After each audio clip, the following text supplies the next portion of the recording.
Cristian, por favor. Esse tema é muito importante, acho que ele também é um tema nacional, né? Ele deixou de ser um tema paulistano, um tema paulista, tá em todas as cidades do Brasil, você chega a ver gente com crack no interior do Piauí, né? Então, assim, fazendo uma ponte com a questão que eu estava interessado em lhe perguntar, é justamente essa oportunidade que talvez seja o melhor resultado das eleições de 22, dentro de quem ficou intrigado com o resultado, é a vitória de Tarcísio em São Paulo e Zema em Minas. Não há um alinhamento entre São Paulo e Minas desde 94 na história brasileira, que era Covas e Azeredo, Fernando Henrique presidente. Depois não se viu mais. São Paulo e Minas governam mais de 60 milhões de brasileiros. Então, assim, esse é talvez o ponto mais positivo e mais instigante da política brasileira hoje. Nós estivemos juntos num almoço com o governador Zema, entre o primeiro e o segundo turno, e houve ali, já havia mais uma simpatia, uma empatia, talvez seja a melhor palavra, entre os governadores que participaram logo depois de um evento na Portuguesa e tal. E a minha pergunta é justamente essa, quer dizer, como o senhor vê essa parceria café com leite mais moderna, modernizada, né? Como é que você vê isso?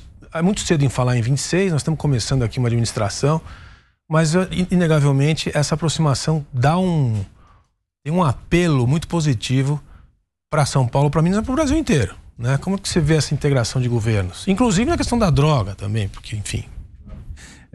E nós temos várias oportunidades de cooperação. A gente tem realmente um alinhamento muito forte, a gente pensa muito parecido.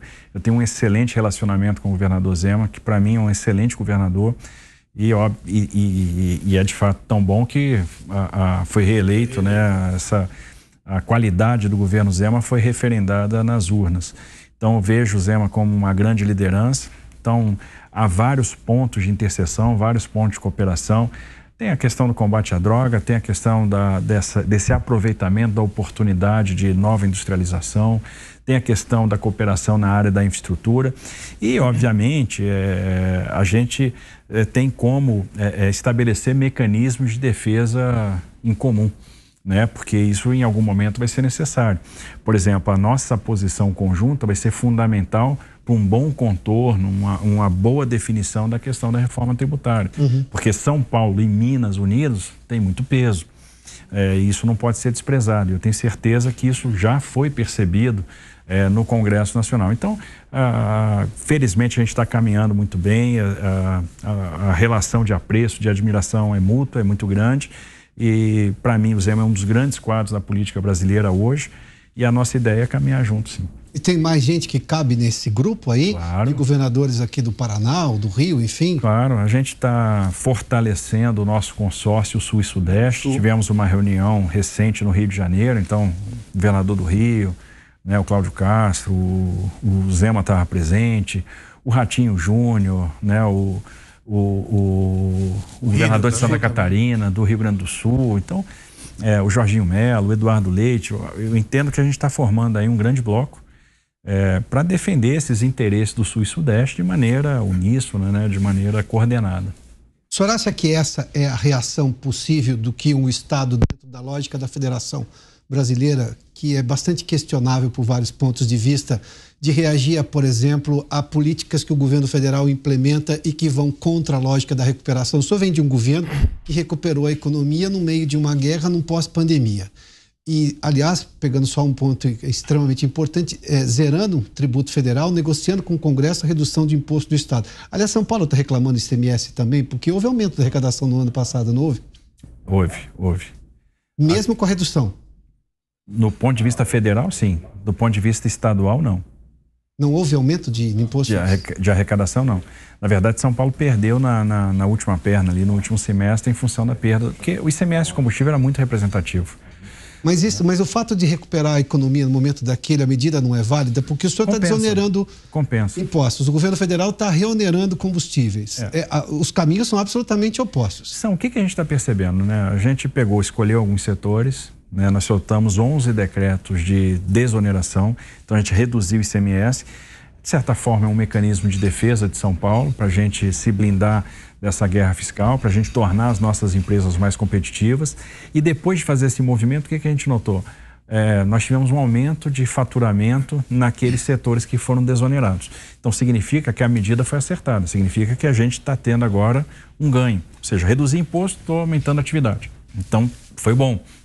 Obviamente tem uma dosagem para a gente fazer isso, mas eu entendo que a gente está indo na direção correta. E a nossa ideia é desonerar mais. Obviamente, para eu desonerar mais, eu vou e fazer frente a algumas pressões de gastos que nós vamos ter, né, que são pressões importantes, principalmente salários, e os salários dos servidores de fato estão muito defasados. O salário do policial está defasado, o salário do médico, o salário do enfermeiro, né, o salário dos agentes do Estado. Então é fundamental que eu olhe para essa questão salarial, mas em contrapartida eu preciso criar o espaço. E criar o espaço significa reduzir gasto e aumentar a receita naquilo que é possível. Como é que a gente pode aumentar a receita? Desmobilizando o ativo imobiliário. São Paulo tem um patrimônio imobiliário de 130 bi de reais. Só para você ter uma ideia, são 56 prédios públicos no centro de São Paulo. A gente usa 807 mil metros quadrados. Eu teria necessidade de usar 300 mil metros quadrados. O Estado tem várias fazendas, né, que podem ser desmobilizadas. Algumas, obviamente, têm interesse, né, da questão pesquisa, mas hoje eu utilizo uma parte das áreas e a outra parte eu arrendo para cana-de-açúcar. Então, não faz sentido manter esse patrimônio. Segunda coisa, nós precisamos de uma maneira de recuperar crédito tributário mais fácil. A gente tem aí um ativo de 360 bi em créditos tributários, né? É o valor da dívida ativa, e eu preciso fazer com que essa massa de crédito tributário diminua. A gente tem que fazer esse dinheiro entrar.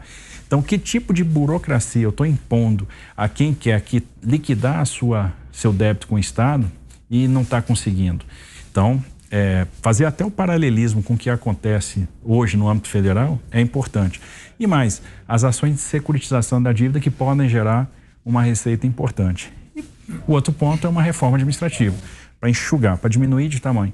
Até que se eu quero pagar mais aqueles servidores que são de carreira, que são estratégicos, eu tenho que dar uma diminuída no tamanho do Estado. Então essas ações são fundamentais. Agora, essa parceria dos governos de Estado vão ser fundamentais para a gente preservar reformas que foram feitas e que foram muito importantes. Então, esse peso político vai ajudar a preservar, por exemplo, o marco do saneamento, vai ajudar a preservar o marco das ferrovias, o marco da cabotagem. A gente não pode ver o desfazimento de reformas que foram fundamentais para o Brasil nesses últimos anos.